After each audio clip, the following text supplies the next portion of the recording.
नमस्ते. बंजारा हा भटकंती करणारा समाज भारतातील मेवाड येथील आहे, म्हणजेच राजस्थानचे आहे. 11व्या शतकामध्ये बंजारा हे मोठ्या प्रमाणामध्ये स्थलांतरित झाले. सर्व भारतातच नव्हे तर सिंधू प्रांतातही ते पसरले गेले. बंजारा जी भाषा बोलतात त्याला गोर बंजारा म्हटलं जातं. आणि याचबरोबर बंजारा हा समाज तेव्हापासनं विमुक्त जाती जमाती म्हणून ओळखायला लागला.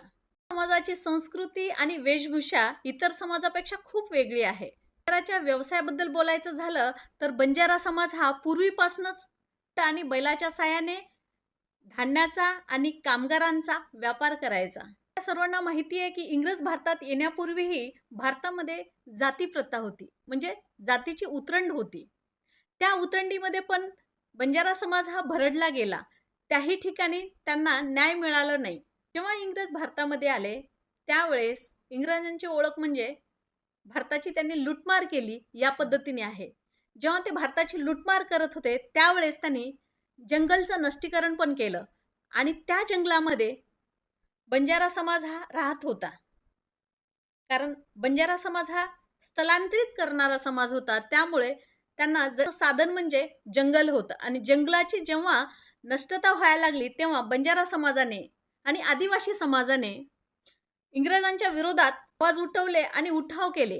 त्यामुळे त्या कालावधीमध्ये पण म्हणजे इंग्रजाच्या कालावधीमध्ये पण ब्रिटिशांनी बंजारा समाजाला ट्राइब्स म्हणजे गुन्हेगारी समाज म्हणून जाहीर केलं. त्यामुळे इंग्रजाच्या कालावधीमध्ये पण बंजारावरती खूप मोठ्या प्रमाणामध्ये अन्याय झाला. देशाला स्वातंत्र्य मिळालं आणि संविधान लागू झालं.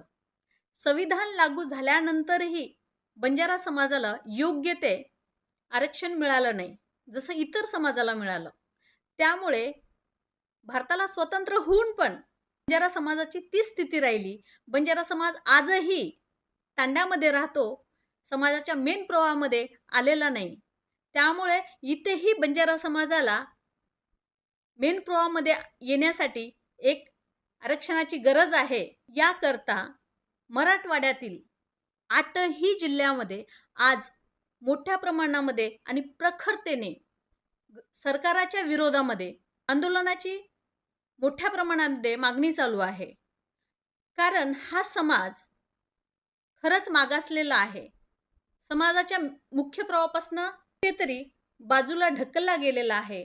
आजही हा समाज तांड्यात राहतो, वस्तीत राहतो. आजही हा समाज गावात किंवा इतर समाजामध्ये मिक्स होऊन राहत नाही. त्यामुळे हा समाज शैक्षणिकदृष्ट्या, सामाजिकदृष्ट्या आणि राजकीय पण या समाजाचा लोकसंख्येच्या तुलनेमध्ये, बंजारा समाजाच्या लोकसंख्येच्या तुलनेमध्ये हा समाज पार्लमेंटमध्ये किंवा राजकारणामध्ये खूप नॉमिनल प्रमाणामध्ये प्रेझेंट करतो. त्यामुळे ह्या समाजाला आरक्षण देणं खूप गरजेचं आहे आणि ते आरक्षण मिळवण्यासाठी मराठवाड्यातील 8ही जिल्ह्यामध्ये प्रत्येक बंजारा बांधव त्यावरती येऊन आरक्षणाची मागणी ही प्रखरतेने मागत आहे सरकाराकडे.